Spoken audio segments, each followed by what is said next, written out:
Hey, what's up, everybody? Welcome to Aska, where you, the audience, get to ask questions of somebody you may not be able to interact with on a daily basis. It's a place to grow and learn. I'm one of your hosts, Big Irish Jay Hollingsworth. And I'm Kev on stage, and today we have a very special guest, the real Rick Ross, Freeway Ricky, for Ask a Drug Dealer. Welcome to the show, Yes. sir. Glad to be here. I was talking to your manager on the phone. The driver was having trouble finding you, and I didn't know what to say. I was like, ask Mr. Freeway, Mr. Ross, Mr. Ricky. All I had to do was ask anybody in the neighborhood, where does Rick Ross live? Everybody knows where you at? Yeah, everybody knows. Are you very well protected in the hood? Yeah, I would say so. I would say so. You know what? One time I was in Chicago, right, and I was by myself. Really. Yeah. I just got out of prison, and I was starving. Right. You know, and the people who brought me down, I think they gave me $300. They paid my airfare and my hotel room, and they kept me there like 3 or 4 days longer than I wanted to be there. And I was like, well, hell, I'm getting out tonight. Right. So I go to the club, and I'm at the club, and somebody walked up to me, and they was like, man, you mean you be walking through the club by yourself? And I was like, hell yeah, I ain't got no bodyguards. Right. Dang. I'm down right now. I'm trying to get back. And then it just so happened that one of my nephews, Bam from Chicago, GD, was like, hell no. All the GDs got his back. Man. So it was like, damn. And you know, that was kind of like the notice that I knew that the hood had me. They was holding me down. That's great. The hood doesn't have me. No? No, I don't think they have anything against me, but I also don't think they're like, oh, that's Kev, he good. Jay, what do you think the hood thinks about you? Oppressive. The man. Yeah, privileged. That's probably about the... They're going to be like, what team you play for? Yeah. Oh, you don't play for no team? Then the names start coming. So the way the show works, me and Jay ask questions of you that we find interesting, and then we go into what the audience finds interesting. All right. So I have a question. This is really for my boy Tony Baker. Do you really test cocaine by going pure? Nah. What is that? Where did that come from? No, they used to test it by going, Oh. Oh, really? yeah, no, but when I started, we used to test it by dropping it in water Oh, okay. and adding baking soda and a little heat. Oh, so you got to bring a whole science equipment thing set Oh, up. no, it don't take that much. So what are you looking for when you're dropping Everybody water? keep those appliances right in their kitchen. You know, Yeah. who don't have baking soda? Oh, that's true. The only product you had to bring was the Coke. Wow. Everything else was already there. So So when have you ever tested it and it's not real or strong, and then they got a problem? Yeah. So what happens with the Well, we should also preface this as we're asking these questions. Kev and I are both squares. Like we have never done any Narcos? When I watch see. Narcos, I'm like, Sir, I see you didn't read the book. No problem. You know, I wrote that book for guys like you. Really? Who had never saw cocaine and who don't know anything about it. So you could read the book and you would understand everything that takes place in cocaine. What is a book, just for everybody else who probably hasn't? Oh, it's my autobiography. Okay. And what's the title of it? Freeway Rick Ross, Untold Autobiography. I've been accused of writing a drug-selling book, you know, but to teach people how to sell drugs better. But I really wrote the book because I wanted people like you to be educated about what it was like, how you get started, and, you know, answer some of those questions. That way, when I come and do interviews with you, I don't have to answer those questions again. Well, these assume these people know nothing. Like they saw the questions and they just are like, oh my god, Poor people. Yes, yes. They don't know anything at all. So they're like basic stuff. So unfortunately or fortunately, we're gonna go over some of those things. All right, but we have some questions. I don't mind. I just wrote the book for that. You know what I'm saying? So so you know, for the ones who've been asleep and ain't heard. Yeah. Okay, I'm gonna come here and talk to Kev. Got it. I appreciate that. Yeah, and then like the things that we don't cover, you get the book, and then they'll learn it, right? And then if this book doesn't carry, the next one will. There you go. We're gonna keep getting it. Yeah. We're gonna get them educated. So there's rumors that you helped Anita Baker with her first album. You invested in that. Is that true? It is. Really? Like In the book. Because I've loved her In the music book. my whole life. Lies. No, lies. What? Your whole life? My whole life. You've been alive 2 weeks? So how did that come about? Well, you know, I used to play tennis. Yes, I knew that. So when I played tennis, there was a guy by the name of Otis Smith who's dead now, deceased, and he used to look out for me. You know, I would go play tennis with his kids. He had 2 kids that he was raising, and he would pay me $20 an hour to go hit balls with him and so forth. And he would buy me tennis shoes sometimes. And one day I'm out at Lincoln Park, and it was a tennis tournament going on, and I was just chilling out. You know, I'd become a millionaire now. Right. And I was just chilling out at the park, and I look up, and there his son was, the guy that I used to play with, was playing a pro tournament. Right. He was, I think, number 2, number 3 at UCLA, and they got into an argument with a guy from Stanford, big guy, big as you, white guy as well. Right. I'm liking him. So they're arguing, and Stanford's whole team is there, and Otis is the only black guy on UCLA's tennis team. Right. So nobody's from UCLA is gonna back him. Right. So I look and I was like, damn, you know, that's like, you know, he's like a part of me, you know. Yeah. Me seeing him there was like part of me being there. Yeah. I was like, man, this ain't going down like this. Right. And I can't fight them big old white boys. Corn-fed white boy. So I called my guys and I was like, hey, man, some dudes finna jump on me. I'm at such and such a park, and, you know, they come from L.A. to Santa Monica in like 5 minutes. Wow. Dang. Wow. I hear motorcycles. I hear is motorcycles insane. screeching. You know, you hear them screaming, and then all of a sudden you hear loud screeches, and I look up and then hear my guys that y'all jumping over the fences. They didn't pay to get in. They just come over the fence. And anyway, the guy hit the old Otis in the eye, and when he did, my guys were like, I was like, go ahead, handle it. So they beat the guys up. Dang. Bad. So I break it up. So I'm still the good guy because I break the guy up. Nobody knows that. You're like, where'd these guys come from? Nobody know I made the phone call. Yeah. After that, me and Otis was reacquainted. And he started telling me, because I never knew that he was in the music industry. You know, I didn't know that he was the president of Motown and CBS at the same time. Right. And he offers to take me out for dinner, you know, and it goes from there to he's telling me about he's in the music business. And my high school tennis coach told him I was rich too, by the way. So he pulls you aside and listen, man, I got this artist, man. I'm looking for some help. That's exactly what happened. Wow. So he cracks on me about this artist that he has. It's out of Detroit. That's sings like a mockingbird. Like, you know, man. And he needs $600,000. Wow. Dude, I have enough That's trouble a being like, large hey, amount. hey, Kev, can you cover my McDonald's? And that was in the early 80s, too. This is the early 80s. Dang. So 600 was a lot of money. And, It is. Well, but back then, But that's that like then 6 is like- million now. Yeah. But that ain't the only thing. That with him probably cost me hip hop. Really? Yeah, I probably, if it wouldn't have been for meeting him and going through that ordeal, it was a good chance that I would have been the king of hip hop, because I was already tampering with hip hop when nobody really had money. Right. You Right. know, I had the money to finance a hip hop artist. I was also talking to DJ Pooh at the same time. Yeah. About doing his album.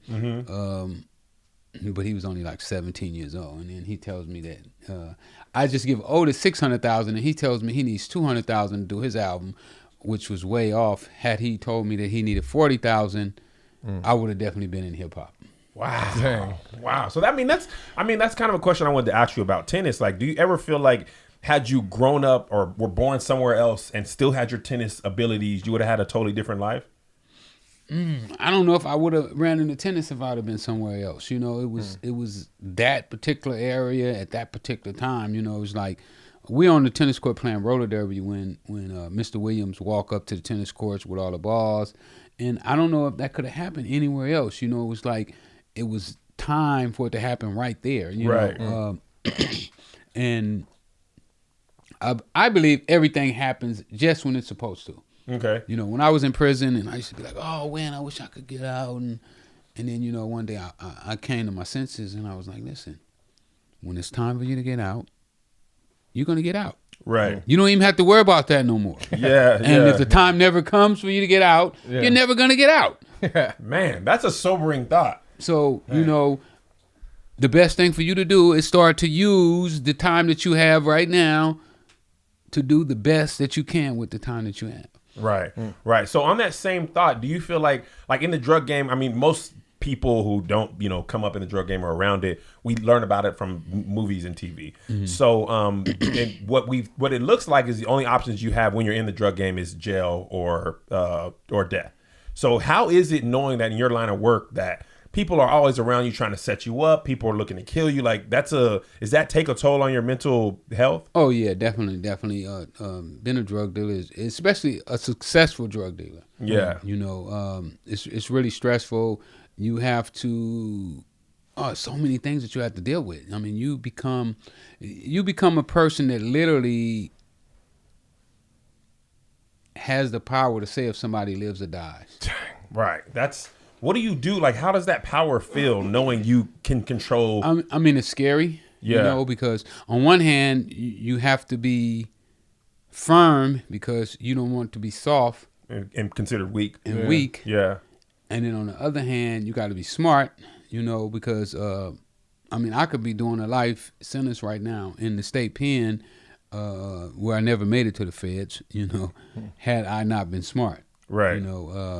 As a matter of fact, I'm thinking about doing another movie. Really? To go along with the other movie that I'm doing right now. Once this movie is done, we just started working on another script. And it's gonna be me not being me, but me being out of control. Not being able to make logical decisions at the right time. Got it. And I think it's gonna be interesting, Yeah, for people to see just the total. Because I don't know, like with me, I'm always like, what if? Why not? Right, right. Like right now, I wrestle with myself of why do I have to be powerful? Why can't I just settle? Like I got family. My little brother, it's like he'll just go in his room and turn the TV on and sit back and smoke a blunt, eat him a bag of chips and get some fried chicken. Yeah. Me, on the other hand, I'm gonna be racking my brain like, what is the answer?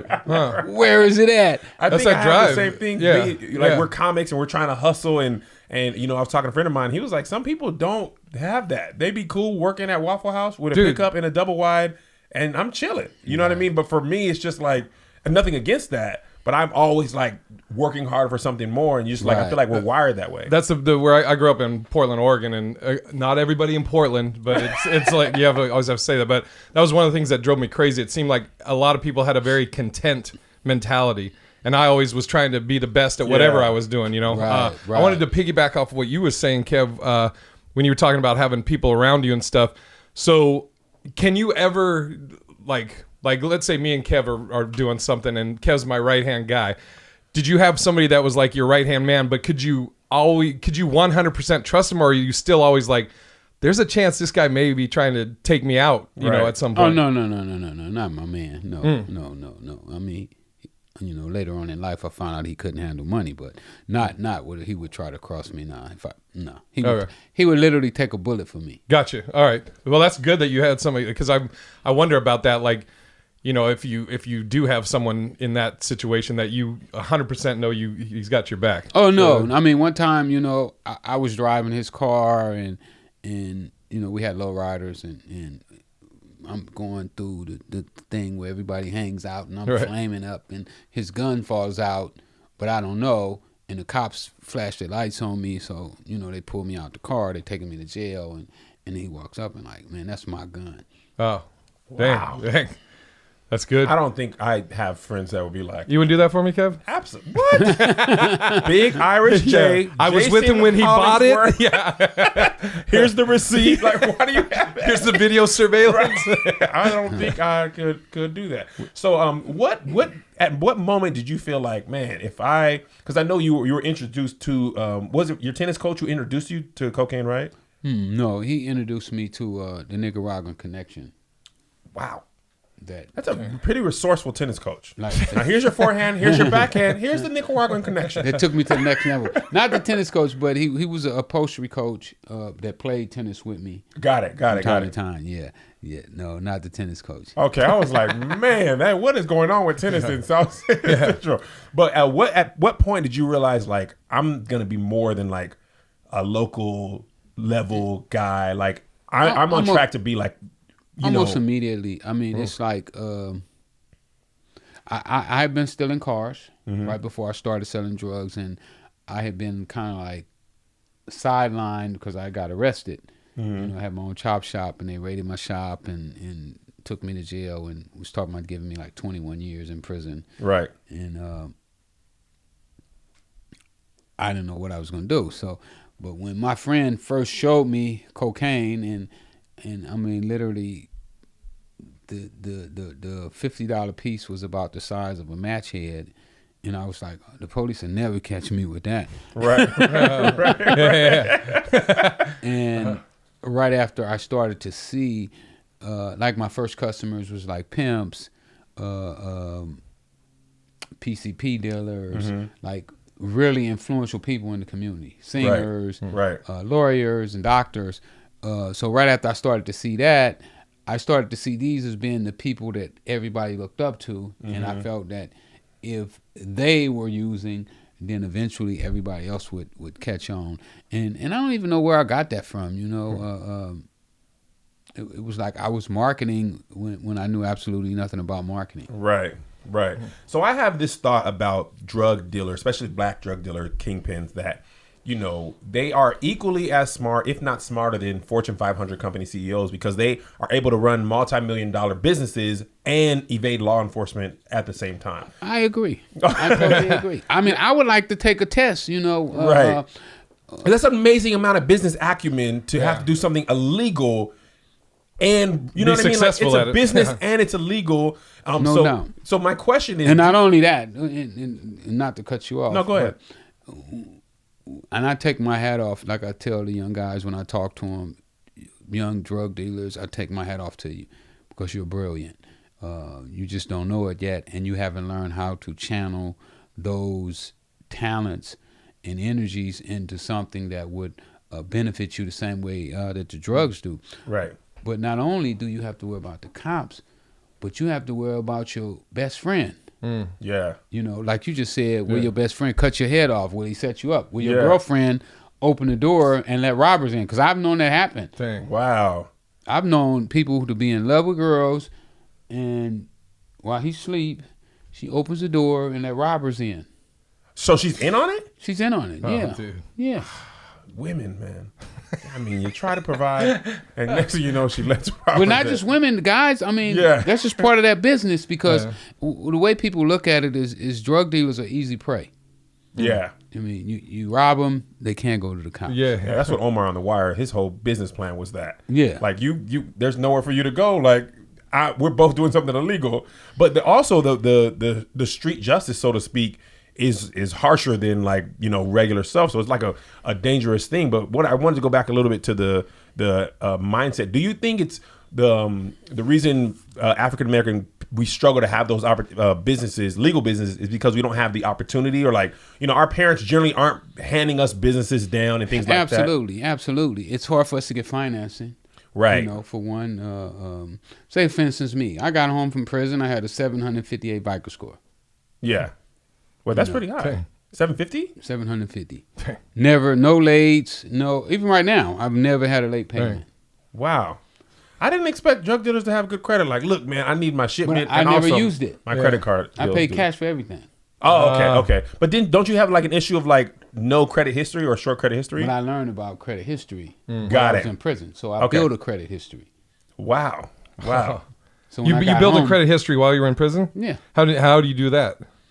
Well, I had a cousin who had credit cards, and I said, "Hey, cuz, will you put me on your credit cards?" And he said, "How many?" I said, "How many you got?" He said, "I got 5." I said, "Put me on all 5." You know what's funny? Dang. White people do that all the time. That's a small known secret to help build your family's credit, is offer them or add them as an authorized signer on your credit. I need to call my dad. Yeah, no. But most blacks don't have anybody with good credit, Right. so So there's no one to help you. no, there's no one to help you. So that's what I think. It's like I think so much of crime in our communities isn't people just. I mean, maybe you can speak to this. Isn't people just saying I want to grow up to be a drug dealer, but it's more the opportunities around them and the access Survival. to other things. It's like it doesn't seem like there's an option to go to college and it's stuff. twice as hard for a black person or somebody in the hood to learn how to be a doctor. Right. Because you don't know any doctors. You don't get to speak. So now when you start to think of them, you start to think of them like it's something out of space. It's something foreign. Something you see on movies. The way I think of drug dealers. But now selling drugs, right. they're everywhere. Yeah. They're on every block. So Yeah. you could ask any kid, oh, where can I buy drugs at? At least back when we were doing it, it's not the same anymore. But back then, any little kid could tell you what a neighborhood drug dealer was. That's exactly what I've thought about this a lot, about unequal access to the labor market and education and like crime. You figured that one out. Yeah, poverty, all that stuff. That has way more to do with it than just like pure desire. Oh, absolutely. And then on top of that, white collar crime, which is infinitely more damaging. Those people very rarely ever go to prison for any and they length get of time. very little prison time. Yeah. Very little prison time. They're able to pass off their assets and liquidate their stuff. Look at the more guy. often. What is his name? Manafort, Trump's Paul Manafort. a lawyer. Yep. He got 2 years Michael Cohen. for treason. Yes. For giving information to the Russians. Yes. And I mean, the court system is not colorblind. Right. Let's No. be straight up. Absolutely not. I mean, They the court also system- they're not money blind either. Right. No. No. Absolutely not. So all those factors kick in again. When you start going to court, how much money you got, who's representing you, Yeah. who sent letters in for you, Right. to recommend that you get a certain amount of time. So all those things are stacked up against you when you're a minority. Right. You got one, Jay? Yes. Well, one of the questions you mentioned about being a millionaire back. When was how old were you? You made your first million. I started building my motel. I think I was 20, probably right at 23, getting ready to turn 23. And $1 million back then too. And that was That's like- cash, not like houses in net worth. Well, at that time, a house in our neighborhood was going for like $60,000. Man, you And could have those played houses, Monopoly. and those houses now are about 500.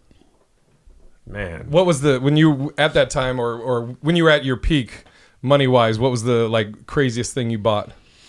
I didn't buy crazy things. I was focused on. Let me tell you where I based my whole philosophy from. Yeah. Have you ever seen the movie Superfly? What is it? Superfly. Oh yeah. Long time ago, but I seen it. I based my philosophy on him. Okay. My goal was to get into business and get out. Okay. So I wasn't out buying cars and Right. and jewelry and all that stuff. When I first started, first couple weeks, I think I traded drugs for some gold, and then all the, something hit me and was like, don't do it. Stop right now. Right. And I stopped buying jewelry. I don't wear jewelry today. Behind that lesson. Did you have anything that you were like with that amount? Well, at your height, how much money were you making a day? I made, to go through my hands, $3 million have went through my hand in one day. Oh my God. Out of that profit, probably was like 600,000. Wait, really? Yeah. What are the costs associated with the drug empire? Well, you got to buy kilos of cocaine from the Colombians. Right. So wait, were you buying from when we watch Narcos? Were you buying from the people in Narcos, Escobar and and then the The guys that I was buying from was getting it from them. Wow. Like Gazelda, they would get it from Gazelda. They would get it from the Ochoas. They would get it from the Medellin cartel. So, and even when I was doing it, I never really thought about that part of it. yeah, that's what I was curious about. Yeah. It was like, I'm getting a great price. I can get as much as I want. Don't ask questions. So did you? It seems like, and I don't want to impose on you, but does it seem like you're thinking about it as any other product, like T-shirts, or like, man, I get the best product for a lower price, the more, like, it seems like regular business. I can buy in bulk and volume. It's just business to me. I mean, it wasn't about, like a lot of people, they get on me about the addiction, the destruction. Yeah, we got a lot of questions about, like, how did you deal with what you were doing to the community, your community? But I never looked at it like that, And I quit selling drugs a year before I ever got arrested, maybe a year and a half before I got arrested. Okay. So I did eventually overcome. And I also look at selling drugs as an addiction as well as using it. Got it. So once I started to see and realize how I really felt about the drug, and I was able to quit. Got it. So once that clicked, were you just like, was it like immediate, like, I can't do this anymore? No, it starts slow, Okay. Like, I don't want my girlfriend to get high no more.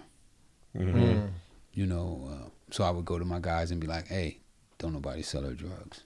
Got it. Trying to tell the whole neighborhood don't sell her drugs. Yeah. As if everybody's going to follow the order. Right? So I want to go back. You said you got $3 million would pass you touched $3 million. Yeah, in one day. On the first of the month. That was your payday just like everybody else. I love the first. Do drugs really follow the pay cycle of, like? Absolutely. So on the 11th, you're just like, bro, it is slow. I knew everybody's payday. I know when the post office got paid. I know when the shipyard got paid. I mean, it's just part of marketing. You're supposed to know those things, So would you have your, like, dealers go to, like, okay, the shipyard people get paid on the 13th, y'all be over there? Was it like that? No, they come to you. I was gonna say they Oh yeah, they are buying drugs. You don't have to go to them. They're gonna come to you. And, like a lot of people, they get mad at the drug dealer for selling the drug, but I say that everybody is equally responsible. Okay, what do you mean by that? Well, say for instance, if you're a user and you get busted, they're gonna send you to a rehab and say you need treatment. But if you're a dealer, they're gonna put you in prison for the rest of your life. Right. They say that you should never be home, that you're a menace to society, and so forth and so on. But what they don't really understand is that the users create the dealers. Like, users taught me everything I knew. They taught me how to use a triple beam. They taught me how to cook. They taught me what $1 million was. I didn't know what $1 million was. I had never saw $1,000. Dang, wow. I did not expect these answers. well, users want a dependable dealer. Right. So you're just to make you're McDonald's. That's it. For them. That's it. Right now, if I run into one of the people that I used to sell drugs to, that they used to bring me all of their check, right? They're gonna reach, grab me, and hug me. Wow. And they're like, man, I've been trying to find a good one. Well, some of them quit. Some of them quit, but some of them haven't. But they don't treat me as if I was a drug dealer. Yeah. So they don't look at you as a bad person. Did that make it easier to sell because the people these are like repeat customers. Correct. And they don't feel, they're not making you feel bad. So do you feel like you're not even harming your community? You do feel like that, yeah. Because the people you are harming, so to speak, are like, man, Rick, this. I love you, man. Yeah, you got a banger this week. I appreciate that love you gave me. That's the kind of words they use. I appreciate that love you gave me. Wow. So does that kind of like mess with your mind to where you? It does. It's like you're starting to think, well, maybe the society has it wrong.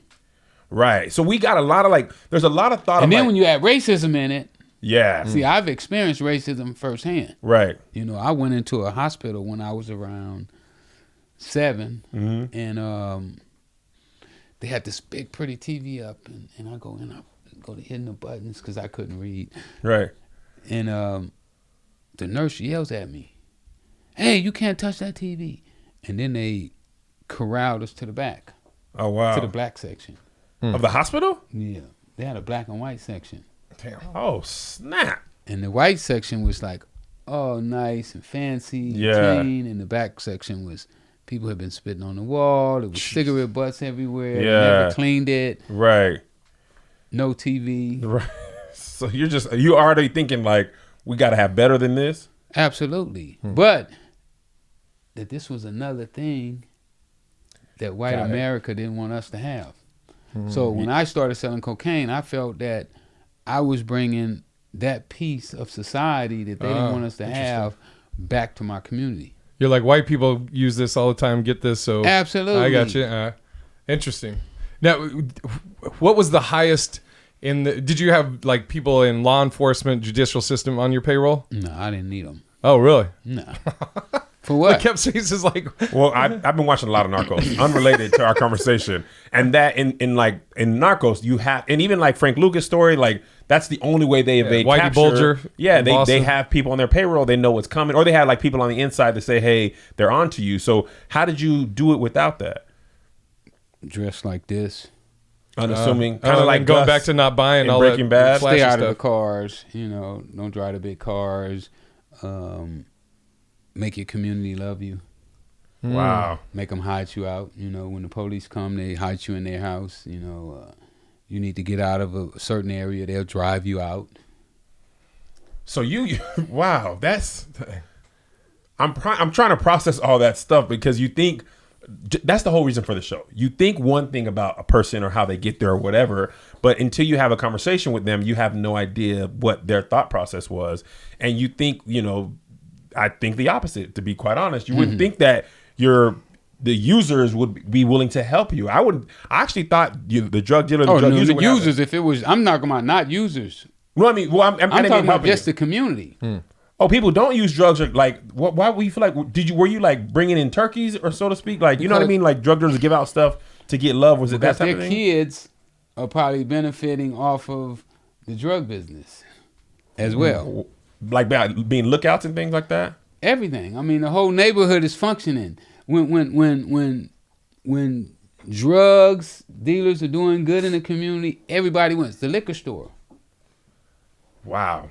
he wins, because now people are going in and they got $5,000 and he's buying sodas and beers for everybody, and the nightclubs is winning, the car lots everybody's winning. Because the drug dealers are winning. Because money's in the community now. You're talking about, say for instance, if we say, if I was making $1 million off of it, then the guy that breaks it down, he's probably making his cut.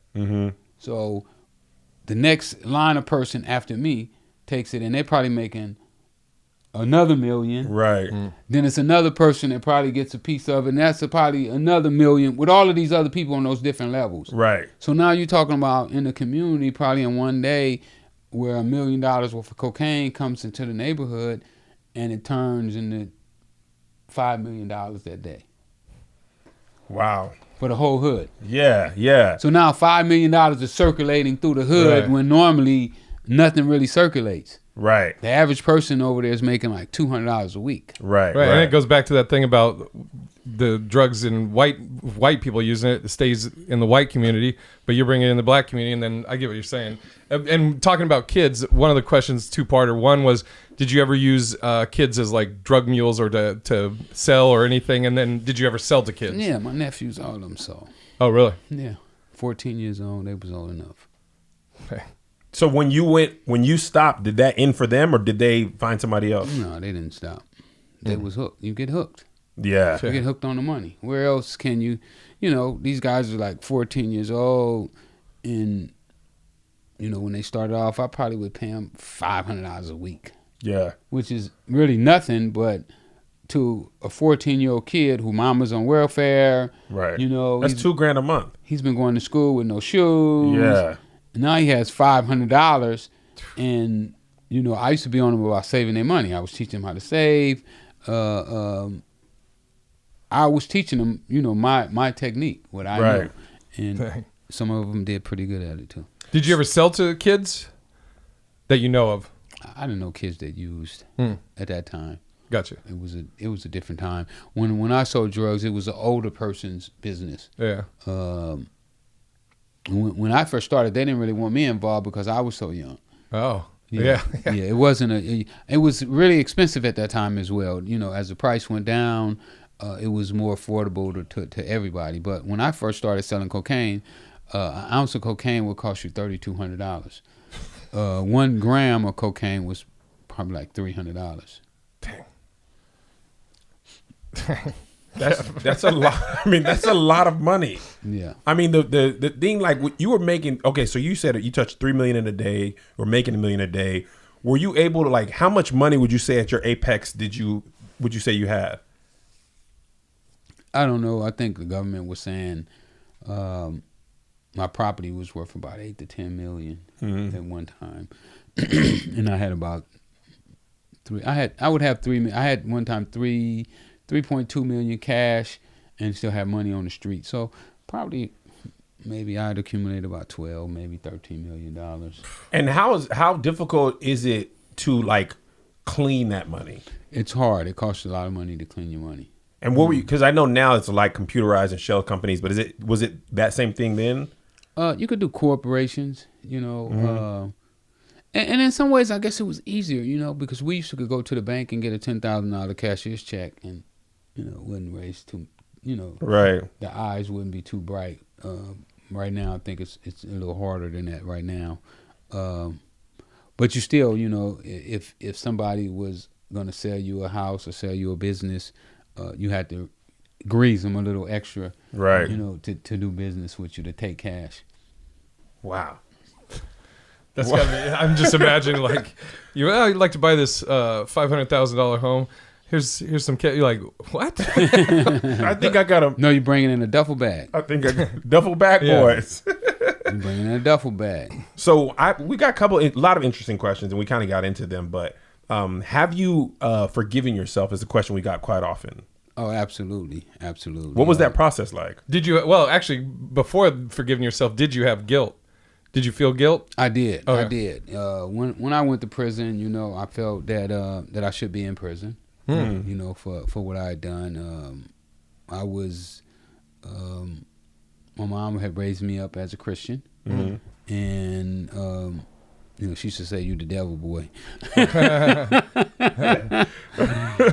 She used to tell me all the time, "You sold your soul." I say, "No, Mom, I've been looking for him, but ain't nobody bought it yet." I'm trying to sell that thing. What's that? Good. Yeah. So was that hard on your mom or your family, like watching you become what you became? She was good with it. My mom passed last year. She passed last year. No, year before last, and she passed in my bedroom.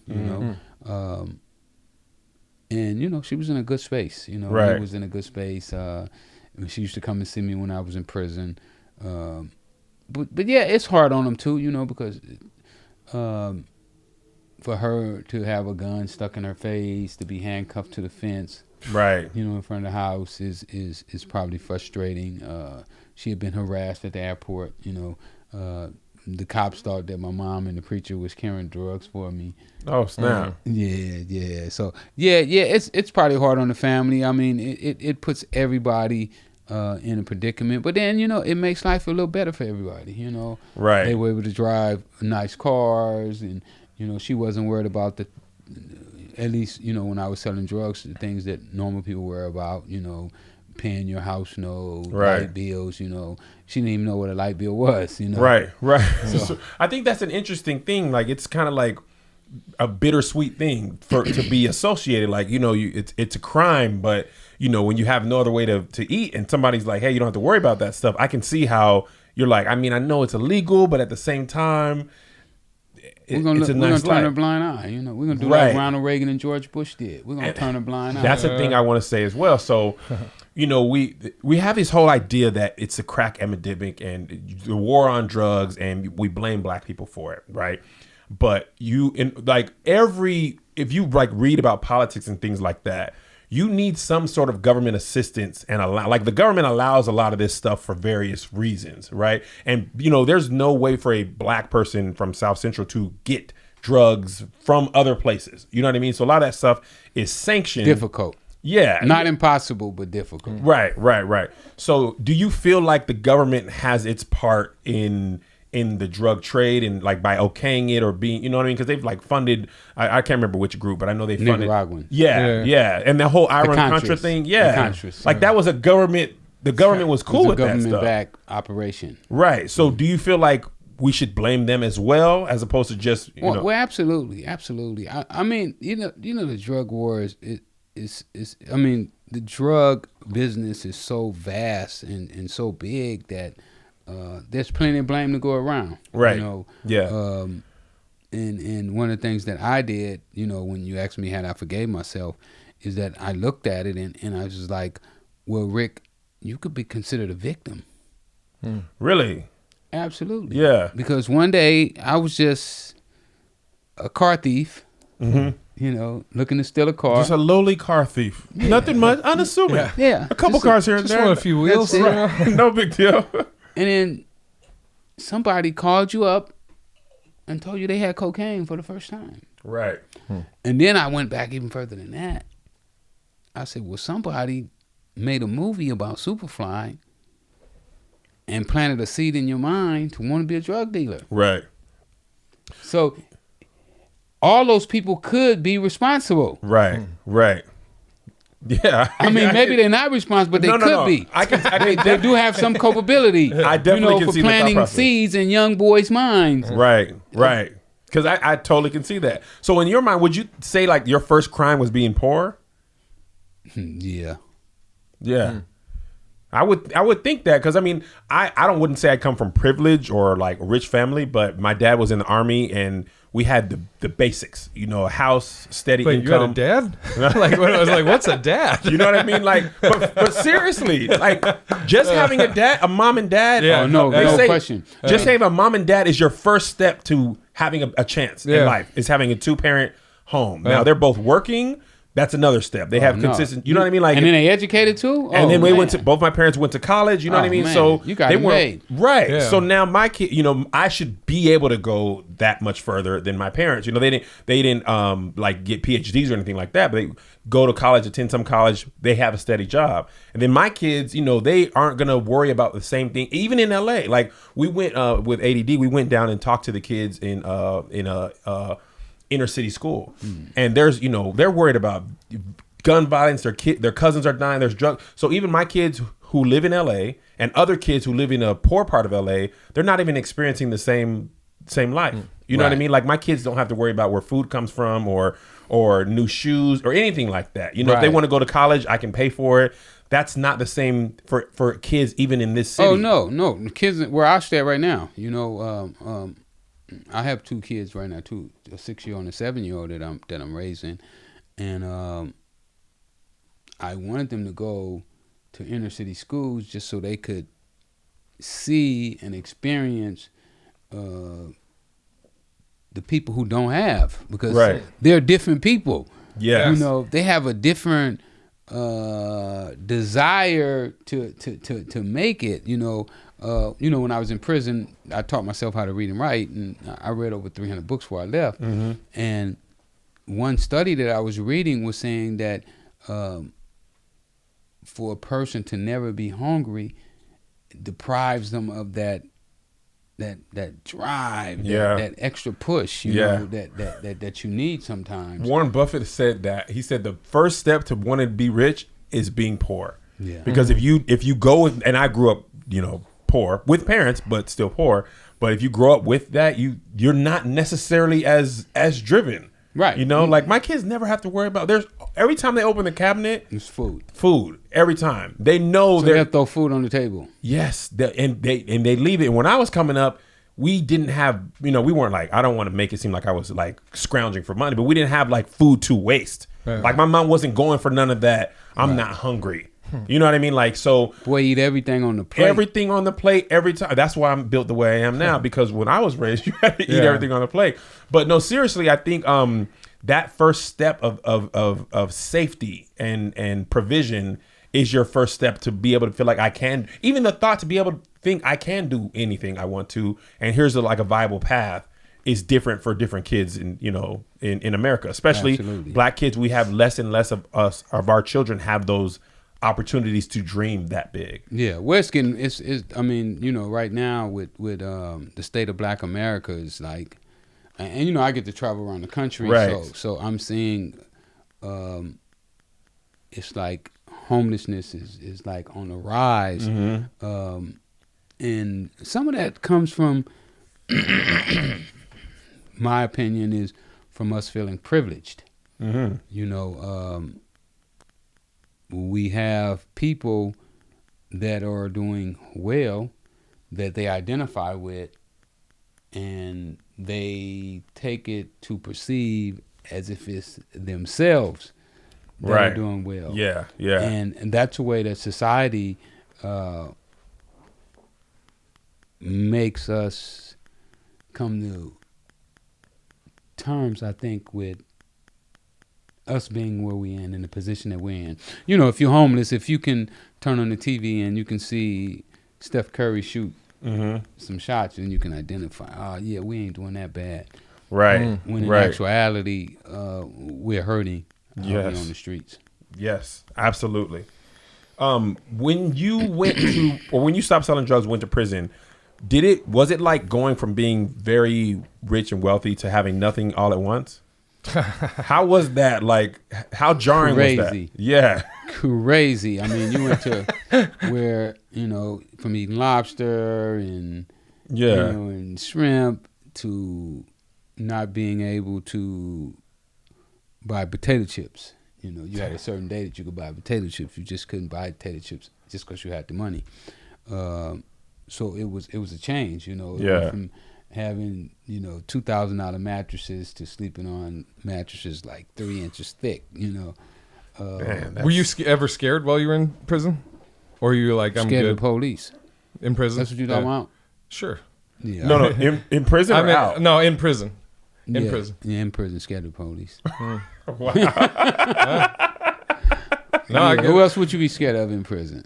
Well, I mean, you know, The prisoners, I would be scared of. yeah. I mean, I'm not a physically assuming man. Well, we had a Bigger than I am. I am, but I ain't got no hands. he just has a shirt that says "Be worried about his hands." It's a marketing thing. I definitely do have hands. Yeah, there you go. to It's like sell you're the trying merch. to- I don't well- have prison hands. Well, yeah, we had a former corrections officer on, and we were talking to him about how is it true that when somebody goes to prison, basically you are sticking with your race in prison. Yeah, so yeah. that, Prison is very racist. Yeah, and so I'm like, did you have any fear of either other black inmates or like the white inmates or Mexican Well, blacks inmates? don't really carry it like that. You know, blacks they not. They more like relaxed and laid back. Like if you're black and you want to go hang with the white boys, so what? You Yeah, you ain't just nobody Uncle tripping. Tom. They're not gonna whoop you. Right. You're not gonna get a whooping for that. Right. You know, if you want to be a homosexual, go do your thing. Right. You know, Yeah. other races are different. Though. Yeah. Interesting. The white guys, you hang with the blacks, you can't come back over here. You got to. I'd be in trouble. Yeah, because you like black women. Ain't Well, nobody trying to hear that. yeah. No, They don't would- be afraid to say it now. I'm not. I'm saying there's no black women though in the prison. No, You know. that might be a guard or two. Yeah. Okay, well, you know. I mean, I'm a fat 8. I could pull it. Did your clout carry on into prison? Absolutely. Oh, that's Absolutely. okay. I was able to cross lines, Okay. racial lines as Yeah. well. Almost, I guess, like you would say, like how they don't look at Michael Jordan as being black. Like OJ. OJ, they used to didn't look at OJ. Well, he black now. Yeah, Yeah, They for switched- sure. They switched. They took his card. OJ. Right, but I understand that. Like, it's like, were you getting preferential treatment from the guards as well? Some guards didn't like me. Right. Some guards didn't like me. I took down some cops. Yes. So I could see how they would take that personal. Yeah, it was But personal. the cops are criminals as well. Yeah, they don't believe that though. That's true. It's I mean, that it's- blue lives. I mean, it's hard. It's hard for people to look at drug dealers and say, "Oh, he sold drugs," and he's Yeah. gonna say the cop is crooked. We don't believe that shit. Right, right, We don't believe the cop planted drugs on him. We don't believe they lied on the search warrant. right. And now with body cams, you see that all the time. If you're on Twitter, you see cops plant stuff all the time, and that's what gets caught on the body cam. Right. Yeah. So what they were doing before body yeah. cams is like, bro, you could. I mean, and also when you're poor and black, who are you gonna believe? A white cop or a Right. poor kid with no? See, if they didn't have lawyer? body cams back in the day, I probably would still be selling drugs. I bet, see, look at the body cam. He lying. Wasn't no drugs there. Do you recognize? I mean, you're a living legend. Do you recognize that? Sometimes. No, I mean, you're there's cultural references, pop culture you reference and stuff. Yeah. Rappers who use your name. I'm probably, other than a rapper, I'm probably the most talked about person ever in hip hop, other than a rapper. Yeah. And I do understand that. So when I started selling drugs, that's what I wanted to make a name for myself. I wanted to be somebody. Yeah. Before I started selling drugs, I felt like I was a nobody. Nobody knows me. Nobody wants to talk to me. Right. I want some girlfriends. Yeah. Now, when you were at the height of your business, we'll say, was your demeanor the same as you are now? Because the reason I'm asking this is, like, you seem very, very relaxed, very even keeled, soft spoken, and so my thinking would be soft to his face. You know the hood behind. I'm with you, Rick. Got me. Let's edit this out. Let's edit this out. No. But what my thinking is like, could people take that as weakness and maybe think that they can test you, or was it more of a like, speak softly and carry a big stick? Is that how people viewed you? Well, I did carry a big stick, but I didn't use it too often. Okay. I would always be very careful with using that stick. Okay. Because the same stick that you use could come back. Right. And haunt you. And I always looked at it like, if I abused my powers, could cost me dearly. Selling drugs was one thing, but actually hurting people. I was present. My mom killed her brother when I was like 3-4 years old, and I was standing right there. So I had a look on life that is different from most people. And that was also my uncle. Who in probably some respects probably was like my father, because my father wasn't there. Right. So I don't really understand how I really cared about him right now. I don't really understand that. But I know when he got off of work, I would be at the front door waiting for him to come in the house. That was my man. Right. So to lose that, I learned at an early age that you would lose something that can't be brought back. Okay. And I always took a lot of precautions in dealing with those situations. And if the big stick had to get swung, so to speak, was that something you did, or was it you were like, this is my guy that handles it? I grew up in South Central. Right. Some of the biggest gangs in the city, and most of the main guys got their drugs from me. So it was nothing that I couldn't get done if I really wanted it done. Right. But like I said, most of the problems usually centered around somebody beating you out of some money. Okay. I had plenty of money. A guy running off with 100,000, even 200,000. I've had people run off with 200,000 and 300,000. Wasn't the type of money that was only one day's work. Why didn't I work with you then? It was like I'm gonna make that tomorrow. Yeah. Wow. So has anybody ever tried to run off on the plug? All the time. You seem very unbothered by it. I feel like running off is part of the game. So is that a cost of doing business, so to speak? Yeah, it is. I mean, a guy told me one time, he said, never give anybody something that you can't afford to lose. Wow. So I practiced that motto.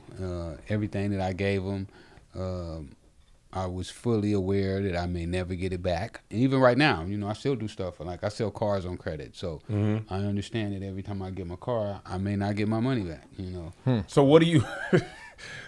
So do you feel like you just were like a born businessman? I don't know where I got it from. I don't know what happened, but it's like something, like a bug just got me in. Yeah. And I'm sprung. Even in prison, I got in trouble in prison for conducting business. Really? What were you selling in prison? Candy bars, sodas, cigarettes. How do you build a business? That was one of the prison? questions. That's hilarious. That was one of the questions. Well, what you do is it's funny. Prison is almost the same as the streets. Nobody can manage their money. So they allow everybody to spend like $300 a month. I never eat $300 worth of junk a month. Right. You know, So you can sell it. so I'd have Because mine. it's the excess that they can't buy from commissary, now they coming to you. Right, they come to me. Even though they got the money, you can't buy it. The commissary is going to let you spend $300. So what I would do is I would go spend my $300 limit, and then I would take my stuff and I would just put it in my locker. And then at the end of the month, when nobody has commissary, they come to you and you give them one. They have to bring you back two. So then the next month, you got $600 worth of stuff. Dang. You know what's funny? So I wouldn't count myself as the businessman you are, but I do like sell shirts and comedy. But even when I was a kid, I sold candy in school. I had a lawnmower business. Like there's a certain like hustle that I kind of always I had. did lawnmower business. Yeah. I used to get all the guys in the neighborhood. We wash cars and. Well, See, me and you were so alike. Absolutely. Couple You lucked up though. You didn't sell drugs. No, I didn't sell. I didn't Lucky really, you. You know what's funny? I was talking to Jay about this. lucky you. I grew up in the church, church family and stuff like that. Very, very sheltered in that way. I didn't even know how people could get access to cocaine until I've never seen or heard of anyone ever using cocaine until I moved here 5 years ago. Never had, literally, because I grew up Where on were you military. from? I grew up in El Paso, Texas, and then my mom They married had my cocaine dad. in El Paso. But I never saw it. I just went from church, school, home. There was 3 stops in my life. No, maybe McDonald's. Yeah. And that was very rare. And then I grew up on military bases. So there wasn't like a whole bunch of drug activity there. Military high schools, you know what I mean? So you just like, you're living in the same city, but a different world. You know what I mean? So Because El funny. Paso is a huge drug place. I mean, right across the This is so border, hilarious Juarez to me. is like super, like it's a big port city. So I just think it's interesting that you, I don't know, you just, where you're born is like your first step in life. Well, it's funny. Like there was a guy I grew up with, and in high school he sold crack, and I was just telling him like my family's all cops, and I remember we were in downtown Portland. I'm gonna make sure I don't say the guy's name, but we're walking, and he takes out of his pocket and puts in mine, and I'm like, "What are you doing?" And he goes like this, and 2 blocks up are cops walking. And he's like, cops are coming. I'm like, yeah, so what are you doing? He goes, well, you're white. They're not going to check you. Right. And I'm like, yeah, but I'm with you. I'm like, if they check you, they're going to check me. And then, yeah, it's... Did they check you? No, luckily. They didn't check either of us. They didn't check either of us, thank God. They saw you and there's like, we don't really want It's funny because my uncle eventually arrested him for something. And that guy, he was like, yeah, so your uncle, I don't like him. I'm mad at him. I'm like, all right. So I told my uncle. My uncle's like, he's like, yeah, you tell him I'll try not to lose any sleep over it. So Rick Ross, the rapper, Leonard Roberts, he came up using your name. And your name really is Rick. Rick Ross. Yeah. Your name really is Rick Ross. My birth certificate. Birth certificate, Freeway Ricky, and you. There's definitely a lot of names. I mean, euphemism. Your name is dropped a lot in rap music. A lot. Like, so Before he came out. before he came out, before he's just like, Yeah. I'm gonna take the whole name as opposed to like dropping the name, right? Right. So what was your first thought when you hear that? Like, what do you think? Because you're mild mannered, but I mean, your name is your name. Yeah. Well, when I first found out, it was like mixed emotions. The first time I ever found out, it was a Double XL magazine came out, and one of the young boys ran over and he was showing me the picture. They had him in the picture, and he was talking about how he had got the name and so forth. And I was like, the nerve of this dude not to contact me. Right? Because you were around. Yeah, I was around, and I had a release date, which he probably didn't know that. Right. But then it felt flattering too, Yeah. It was flattering to have somebody to think enough about you to name himself after you. It's like, wow, he thought that much about me. Right. He would name himself after me. So it was kind of like a double. And I wanted to work with the guy. Oh, really? Yeah, when I was in prison, I really wanted to work with him because I felt that he could help me to elevate my cause and my theories faster than I would have did without Right. him. Right. When I got out of prison, he was on top of the world. Yeah. He was the number one rapper in the world. So. So you're like, the least you can do, Yeah. if you're gonna use my whole name, is reach back and help your boy I out. felt like that. Yeah. I mean, but then my thinking it might be twisted, you know. Right. Because I believe things should be something. It don't mean that that's the way it should be. Right. Right. But I thought that he should have at least stuck his hand out and offered to give me a hand up. You know? I mean, he didn't do At the that. very least, he could have offered me a job. Right. You know, hey, we're gonna bring you on tour with us, help you get off parole. You know, we know your parole officer's kicking out. Man, I had the PO from hell. Right. And you know, I wasn't gonna work no job. I was like, I ain't working no job, man. Right. You know, Isn't that? Don't you have to work like a traditional job when yeah, you they'll get out? try to put you back in jail. But my judge was like, he's been in jail all this time. He's been in jail over a third of his life. And we're not putting him back in jail for this. Right. That's interesting. You were like, look, man, I'm not going to work no regular job. No. I'll Well, start yeah, another with that- business, but I ain't working no 9 to 5. Yeah, But you never had to work one, did you? I never had a job. Never. Life, never. You ain't never paid in Social Security? Oh, IRS right now. I'm gonna have Do to, you really? Yeah, I'm gonna take care of y'all though. Don't worry. I'm gonna give y'all a great big check. Y'all gonna be like, "Thank you, Mr. Ross." With that, when getting out and be like, I'm not doing no. I can't imagine you be like, hello, thank you for calling Verizon. You know, Oh no, I'm gonna be in there flipping fries. yeah. So, did you ever, as you're trying to find your way after you get out, was there any thoughts? You're like, man, they're making it really tough for me to not want to go back in the drug game, or were you no. just you're like, oh no? I didn't sell cocaine before I went to prison. That's right. You said it was a year you were done. Year and right? a half. Year and a half. I was here when he said it earlier. Yeah, so I wasn't. No, that never crossed my mind. I always knew that I was gonna make it. You know that my ideas and my plans were sound.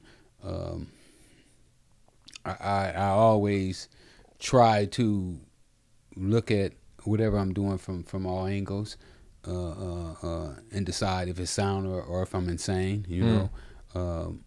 And I thought that I had a pretty solid plan when I got out, and you know, part of my plan was to even if I was homeless, you know, that I was going to stick to my plan. Dang. No, that never crossed my mind. I mean, you know, I feel like I'm one of the sharpest people on the planet. Yeah. You know, I feel like that I can compete with anybody on an equal playing field. You know. The playing field hasn't been equalized, but at the same time, I'm able to make headway. You're that much better. Yeah. Than the comp. Yeah. Yeah, I get it. Was there anybody when you were selling? Did you ever draw a line at like, I won't sell to, I don't know, pregnant women, or was there anybody you wouldn't sell to? I that wouldn't sell to pregnant women, but I didn't really sell cocaine like. I mean, I did in that was a lower level. Huh? A very short time. I sold to smokers. I grew really fast. Yeah. You know, in the drug business, and it's like I only stood out on the block for maybe 2 months, and I was able to take my money and stack it so that I no longer had to stand out on the street. Gotcha. I was able to start selling weight fast. Yeah. So I wasn't just like selling $10, $5 rocks. Yeah. You know, it was like You had people for that. Or if you go see Rick, you got to spend $300. You know, you got to spend $1,000. Yeah, yeah. I was looking through your Instagram, and you have a lot of like motivational like business tactics that you associate with the drug game. Do you think there is very much difference between the drug game and any legit businesses? None.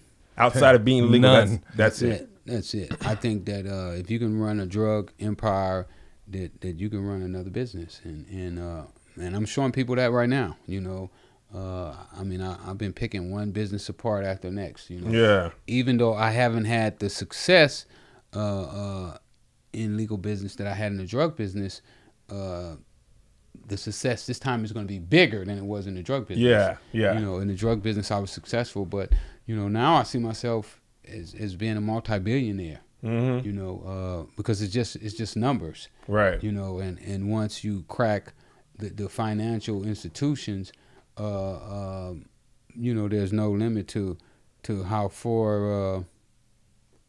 how far you can go with it. Yeah. Do you feel like or do you ever think back to those times with like either fond memories or bad memories, or do you ever think about that time during your heyday? Not really. I really don't think backwards. Really? Okay. Yeah, I'm really a forward thinking person. My thing is that I'm trying to dictate what's going to happen tomorrow, and I want tomorrow to be one of those fine moments. Right. Instead of saying, oh, I had fun last year, that means that you're not enjoying right now. Yeah. And with me, I enjoy right now. Yeah. I'm loving it. Right. I'm feeling it. I'm like, I'm in a groove, Yeah. Right. I'm in a zone. Yeah. And I don't want to break that zone. Yeah. What I want to do is make that happen tomorrow. Right. Was it like a rush, like being in that business, like a adrenaline rush to like? Absolutely. To actually beat the cops. I mean, every time that, you got 100 kilos, you got enough dope to send you to prison for 20, 30 years, it's like, ooh. Right. Yeah. Right. You like tense, you watching, you looking. Yeah. You on alert, but as soon as you put it up, dump it, get rid of it, you're like, yeah, I did that again. That's how I feel when I eat grapes in the grocery store. I'll be like, you'll never catch me. Put them back. I ain't even buy those grapes. Come get me, copper. Come get me. You'll never take me alive. So dumb. What was one of the worst things you saw during your drug empire reign? Worst thing I saw. I don't know. I done saw some pretty, ruthless stuff. I was on 81st and Hoover, and I done saw people get shot. I done saw people that just got shot and die. I mean, I grew up in South Central, man. One of the things that I found out about people is my man Napoleon Hill says that when you first put them around crime, they'll be like, oh, and then if they're there for a little while, they'll be like, oh, that ain't so bad. Yeah. So, when you be around this stuff, you come immune to it, and it's like, this is just a normal day, Yeah. Probably one of the worst things I ever saw, though, probably would be a guy getting beat to death with a mop wringer. Those, dang, big, the big old thing with dude. Yeah, I seen a guy get beat to death with one of those. This was in prison though. I see a guy get beat to death with a baseball bat. Dang. Where they had to land the helicopter in, to take him to the hospital. So I seen some pretty brutal things. But like I said again, I don't keep those memories. It's like I try to forget those memories, or I do forget them. Yeah. And really just focus, like, oh no, I'm finna do a movie. Yeah, absolutely. You know what I'm saying? Oh, my kid's gonna win Wimbledon. Right. Right. We got track practice tonight. Yeah. I got an interview to take care of. Would you do it again? Get ready to go to Paris. Would I sell drugs again? Yeah. Nah, drugs is for dummies. Wow. I'm glad you feel that way. Yeah. No,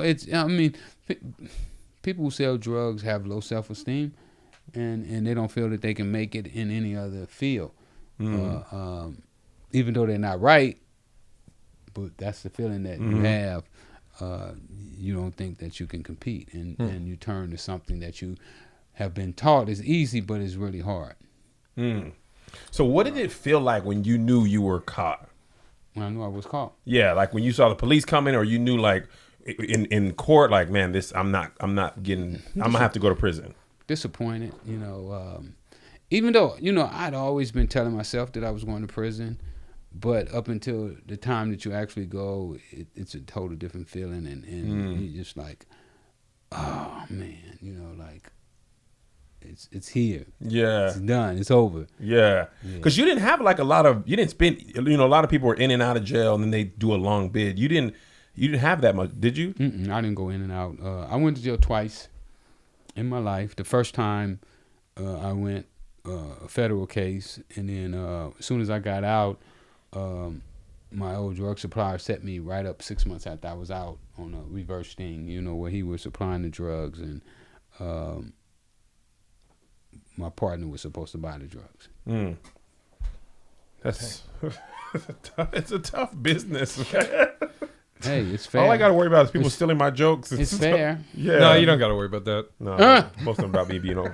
So you were saying you never worked a regular job. So you run business. So what is your day-to-day like now versus your day-to-day like then? Almost the same, I get up about 4:30 every morning. Usually go to bed around 12. Dang. So you're one of those people that you don't need a lot of sleep. Nope, never did. I used to think it was the cocaine that kept me up. When you cook a lot of cocaine, you get high. So I used to think that cocaine kept me up, but I found out now it's the adrenaline of being successful, I guess it is. So I get up every morning now, and I start making phone calls to Detroit and Chicago and New York and Atlanta, talking about things like boxing, books, T-shirts, cars, and I usually go to bed around 11, 12, and we'll be talking about credit and paying credit and doing taxes and selling cars. So the only thing that really changed was the product you were selling and the legality of it. Absolutely. That's and the capital. I don't have the capital yet to to dominate. Yeah, like I did in the drug business. Because I think I don't know what I thought. Like I said before meeting you were thinking, but it's I guess you almost have to disassociate some of that part of the business to be successful.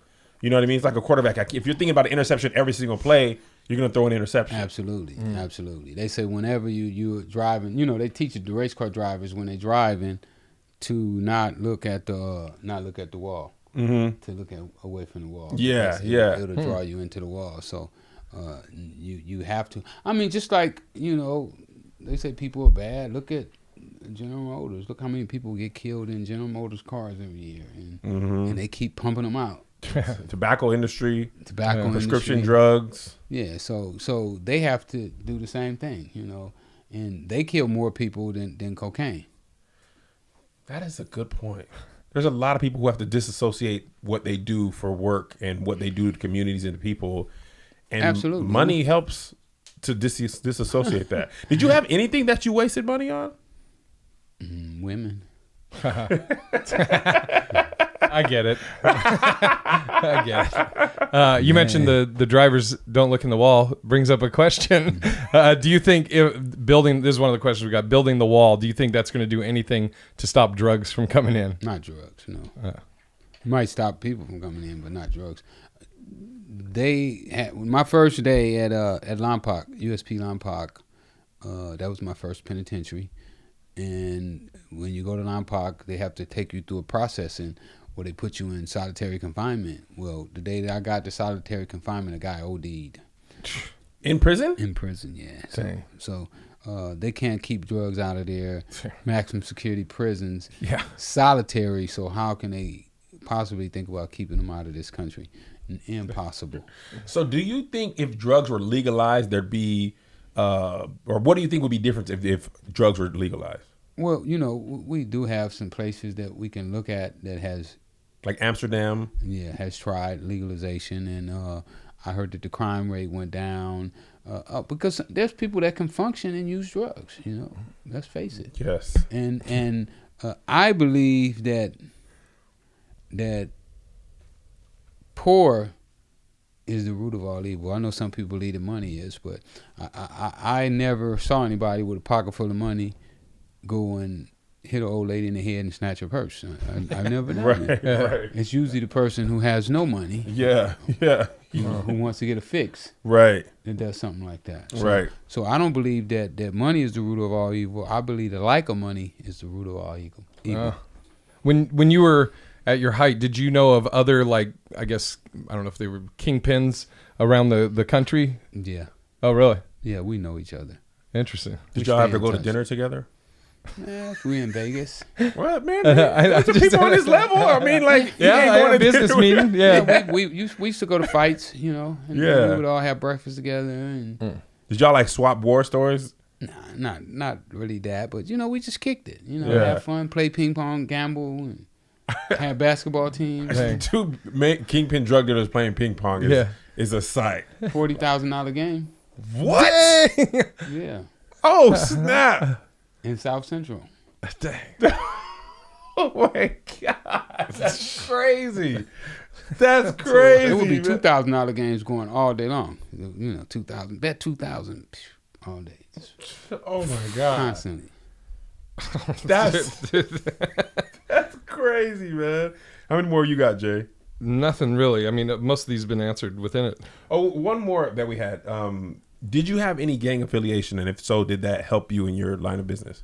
When you say gang affiliation, that's a tricky question. I grew up in South Central. Yeah, so I grew yeah. up in the middle of gangs. I went to elementary school with gangbangers. I went to junior high school, and I went to high school with them. So they were definitely friends of mine. Mm-hmm. But I never considered myself as a gang member. And you were friends with both sides, I take it? Yeah, I was because I never gangbanged. I Right. never fought either sides. So I was always good with both sides. Mm. But absolutely, knowing the gang members definitely made it easier to distribute drugs. Because gang members took the drugs around the country. Right, right. And is that how you built your network? Because I know it was more than just your neighborhood. I don't know. Yeah, I mean, yeah, it is. Because they took gang culture around the country. Yeah, because it really started in L.A. Along with TV. Yeah, TV helped as well. Right. The news. Like Boys in the Hood, things like that. Yeah, absolutely. Higher learning. Absolutely. So would you consider yourself more like a drug dealer or like a distributor? Because if you're bringing in from like a step or two from the like cartels, Entrepreneur. you're not really doing hand to hands. Well, they call me a distributor. Okay. They call it distributing. Was there anybody above you in the United States? Oh, absolutely. We won't ask who. Well, that's all we have. Before we let you go, I know you have a lot of projects you want to work on. Tell the people where they can find you, what you're working on. I know you got books and all type of stuff. You can follow me at Freeway Ricky Ross on Facebook, Freeway Rick on Instagram and Twitter. Also, you can go to my website, freewayrickross.com. You can get my book. You can get my sweatshirts. And also, you can get one of those T-shirts. The Real Rick Ross is not a rapper. And I'm coming out with a lot of other things. Also, I'm looking for 250 people that want to be millionaires. I'm starting a millionaires club. You don't have to be a millionaire to get in, but you will become one. So holler at your boy. Look for freewaymillionaireclub.com. Peace. Thank y'all so much. You heard the man. This has been Aska with Rick Ross, Big Irish J. I'm Kevin on stage. Thank you for watching. We'll see you next time.